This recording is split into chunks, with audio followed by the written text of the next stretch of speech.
These days, it's hard to find a corner of the world worth visiting that hasn't already made it into a travel magazine's short list of secret treasures. So it's with a certain reluctance that I reveal the whereabouts of an as yet unfrequented region in the far northeast of Vietnam, near the Chinese border.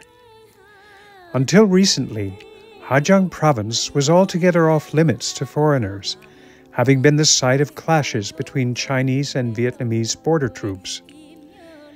Even now you need a special permit to travel near the border. What attracts my partner Joanne and me to this far corner of the universe is a scant few sentences in the Lonely Planet guidebook, calling it Vietnam's final frontier. Being a sucker for final frontiers, I'm hooked. The guidebook speaks of an amazing Sunday market in the border town of Dong Van, and I'm instantly intrigued. We negotiate with several Hanoi-based travel agencies and settle on a customized 6-day loop, taking us north to the provincial capital of Ha Giang, then on to Dong Van, along the border to Meo Vac, and then on to Ba Be National Park before heading back to Hanoi. Sounds simple, but it's an arduous trek, even in a 4-wheel drive SUV, maneuvered along hairpin, crumbling one-lane dirt byways by Quang, our veteran road warrior. In a region where the languages spoken are still limited to Vietnamese and local dialects, our young English-speaking guide, Phu Minh, provides cultural and historical commentary as we pepper him with questions. More than a guide and interpreter, in the course of our journey together, Phu becomes a friend. With his help, we begin to see Vietnam through the eyes of a native, albeit one who grew up in Hanoi rather than the highlands. Entering onto the Ha Giang Loop, north of the provincial capital by the same name, I'm reminded of the Japanese haiku poet Basho's classic pilgrimage, the narrow road to the far north. The topography here is otherworldly. The misty, rounded peaks, sculpted from karst formations common throughout Southeast Asia, put one in mind of frigid climes, yet the clouds are actually steaming hot.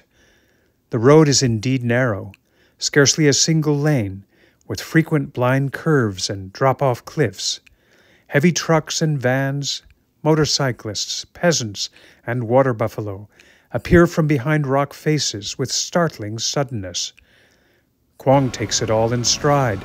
He's utterly unflappable, seldom altering his steady pace, never losing his relaxed demeanor. Having driven the route dozens of times, he knows every turn in the road, each pothole and plunging chasm. He glides blithely between motorbikes, water buffalo, and shepherds, with millimeters to spare, and neither he nor they so much as flinch.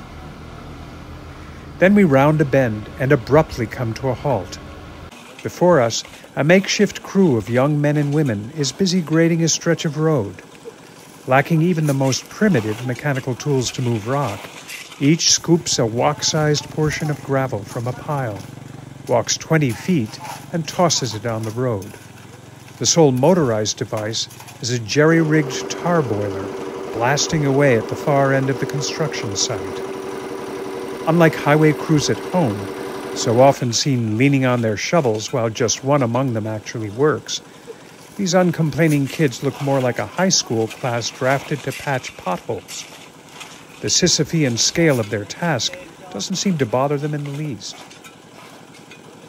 We disembark from our car and walk ahead, where we encounter 3 generations of a family living in a simple earthen home by the side of the road. I study the intricate lacework face of the grandmother and her wry, toothless grin, and I find myself wondering what she's witnessed in her long life. Did she experience the war that ravaged her country for decades? Maybe so, but also the lives of her children and now grandchildren. Evidently they were pleasures enough to preserve the impish smile on her face. In markets and along roadsides as we head into the deep north towards Dong Ban, we find vibrant life. For the moment, it remains undisturbed by the frenetic pace and chaotic development that have already transformed the entire day's drive from Hanoi north to the provincial capital of Hà Giang into a dismal industrial wasteland. Passing through a grove of wild bamboo, we're suddenly engulfed in a fluttering of butterflies. We stand among them and can hear, almost feel, the beating of their wings in the still, steaming afternoon air. They're larger than those I'm used to seeing back home, but they also seem less shy of being seen.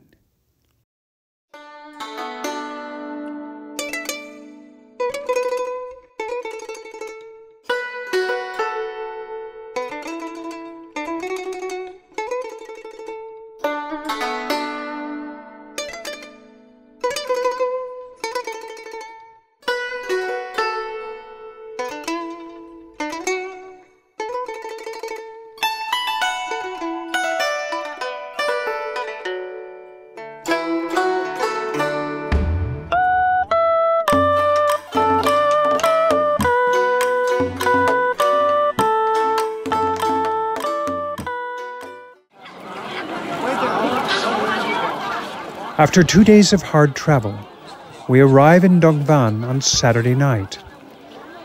We awaken ourselves early Sunday morning, hoping to be present for the start of the market. Villagers of varied ethnic communities in the surrounding hills come from far and wide to trade produce, housewares, and livestock, and to gossip with one another. An easy familiarity pervades the throng, as if everyone is part of an extended family. Kids run free. Pigs squeal.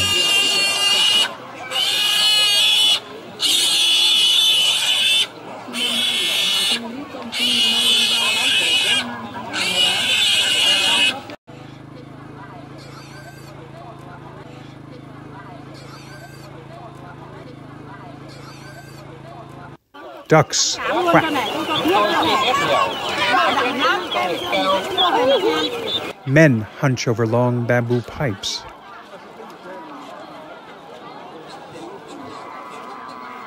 And farmers offer samples of their rice wines.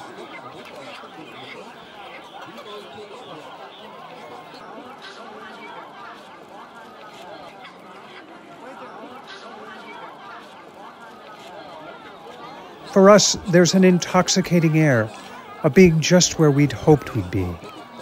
No question it's been worth the effort of shaping our entire Vietnam itinerary around this one market morning in the far northern outpost of Dong Van.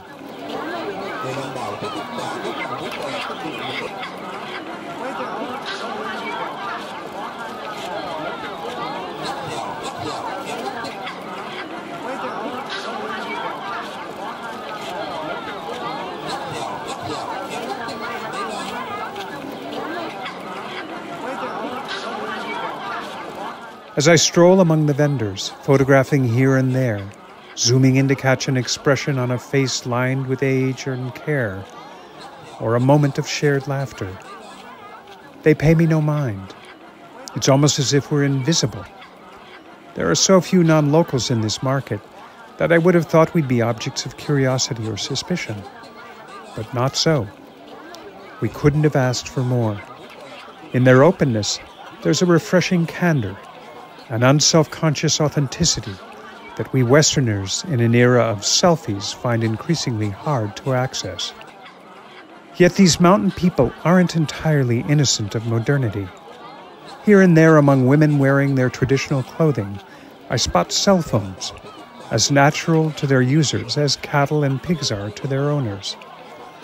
One wonders how much all this will change once tourists with their more sophisticated tastes and technologies become more than a rarity in this final frontier of traditional ethnic life. And I can't help wishing that they could inoculate themselves from the distractions and temptations of modern life. But I know well that they cannot, and they may not wish to.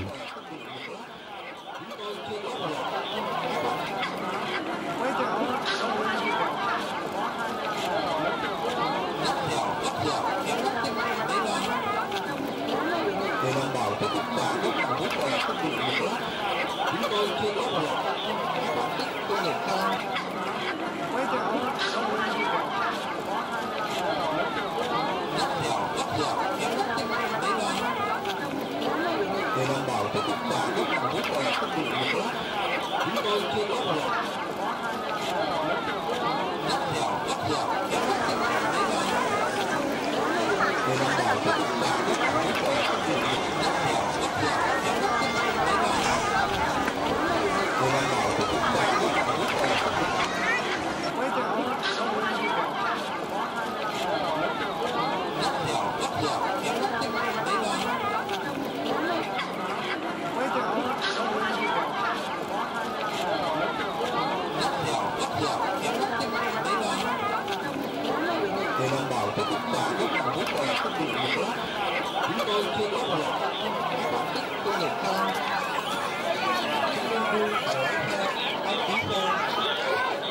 Beyond Dongban, just a few kilometers from the Chinese border, the road turns more precarious yet, hanging on to the edge of infinity.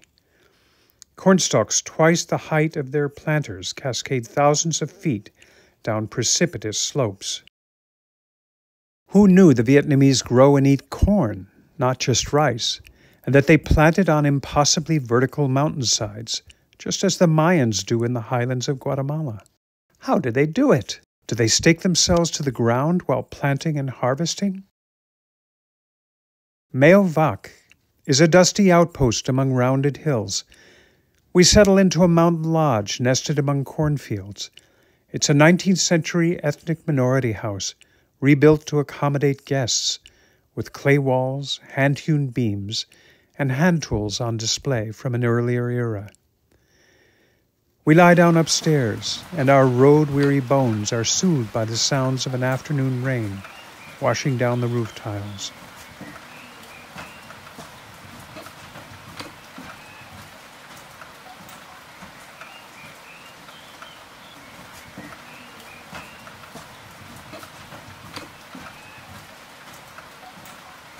On a stroll down the puddled lane, when the rain lets up, we come upon a few families chatting and laughing while cradling their infants in their arms. Greeting us, they offer them to us to hold and urge us in sign language to pose with them and take photos with our cameras. Together we view the results. In a language universal to parents of all cultures and nationalities, we share their pleasure in their offspring, bathing one another in laughter, pride, and congratulations.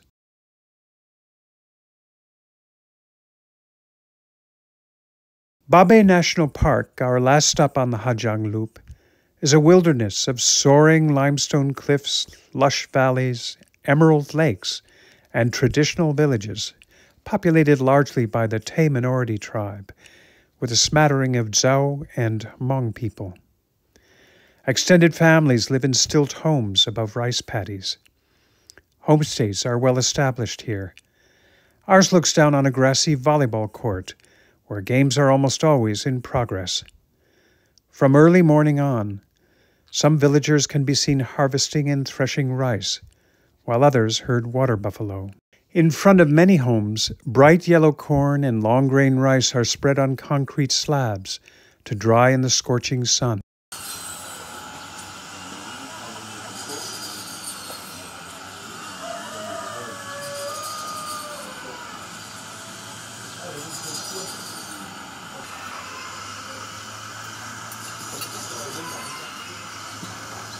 There's an air of pastoral calm and industriousness. No hurry here, but everyone has something to do.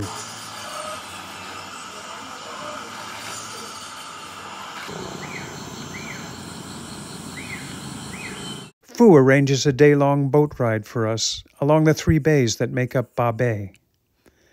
The park is dense with wildlife, including 353 species of butterflies and a Burmese python. Thankfully, we find no pythons in our path, but on our way to the boat launch, we encounter stunning butterflies the size of hummingbirds. They're utterly unperturbed by our presence. Nearby, a young man tinkers with a broken part under his pickup. Our boatman thoughtfully provides us with earplugs to soften the harsh crackle of the outboard motor. on the otherwise tranquil lake. Swimming is a special treat in the oppressive heat. Wow! And we take advantage of numerous opportunities to dive in and cool down. We cruise past a timeless tableau. Water buffalo, kingfishers and raptors, peasant farmers working among the cornstalks, and rock formations shrouded in lush vegetation.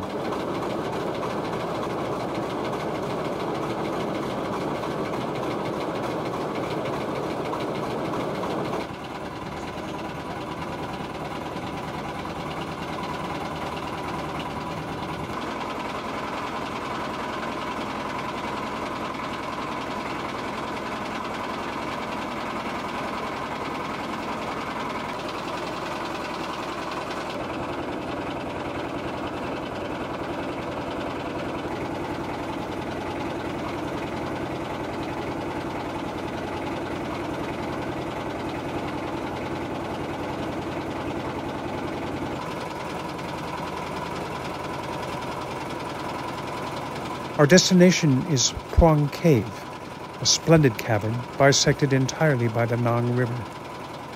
At 40 meters high and 300 meters long, it's reputed to be home to some 7,000 bats of 18 species, of which we observe our fair share darting among the stalactites.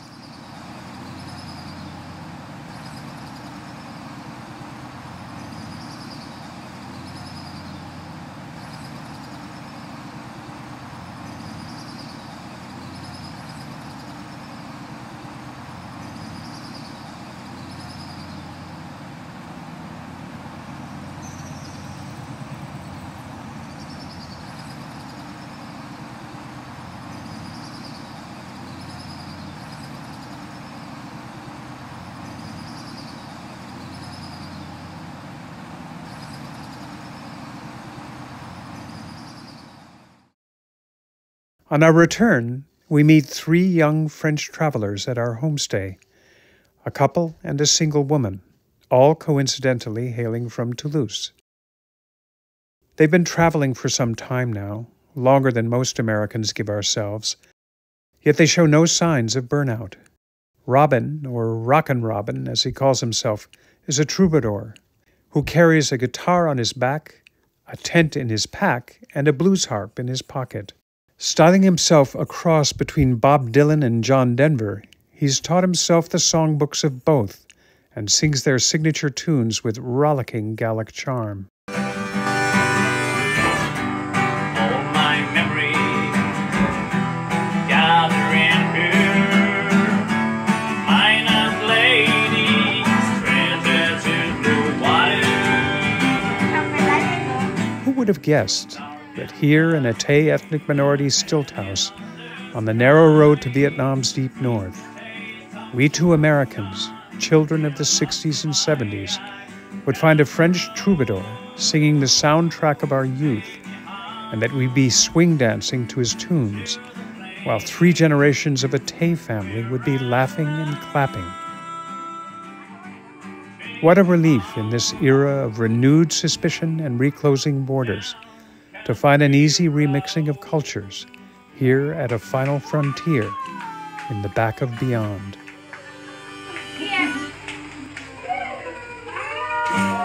Rào đằng